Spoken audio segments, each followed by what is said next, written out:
waxa weeye waa dhibaato soo noqonaysa waa dhibaato runtii u baahan in la iska kaashado oo shacbi iyo xukuumad iyo wadamada dariska ahba in la iska kaashado sidii masiibada looga hortagi lahaa run ahaan xukuumadda Soomaaliland tallaabooyin badan bay ay qaaday xiriir waxa la sameysay wadamada dariska ah si joogto ah baan u socdaan waxa kale oo aan wacyigelin badan u sameynay muxuu ahaa meel kala duwan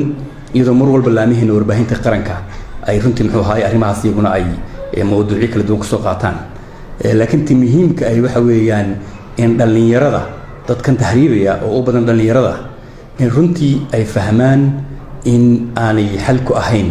qofku inuu isdilo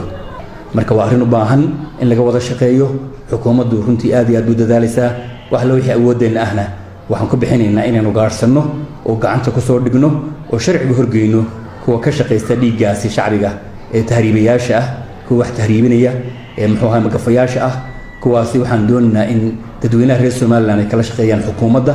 iyo laamihiina sirdoonka oo ay la socodsiiyaan meel kasta oo ay ku og yihiin dadka ka ganacsanaya dhiigga dhalinyarada Soomaaliland waxay leedahay aragti fog oo ku qotonta ilaa 2030 oo wasaaradda qorsheynta ay dejisay ilaa 2030 Soomaaliland si oo ay kaan doonto si ay horumar gaari doonto taasi oo 5 sanaba mar muxuu ahaa qorshahaasi la dejiyo waxaan imika ka soo gudbinay 5 sano muxuu ahaa ugu horeeyay oo imika dhamaanaya sanadkan in ku jiro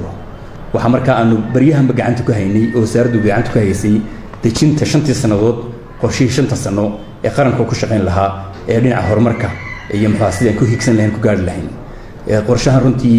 wasaarado badan hay'ado badan gobollo iyo degmooyin badan iyo dhammaan hay'adaha caalamiga ah oo ka wada shaqeynaynaa waxaana soo bandhigi doonaa insha Allah bishan December qorshe dhameystiran oo hakii 5 sanadood oo runtii ku fadhiya cilmi isla markaasi si wanaagsan muxuu ahaa loo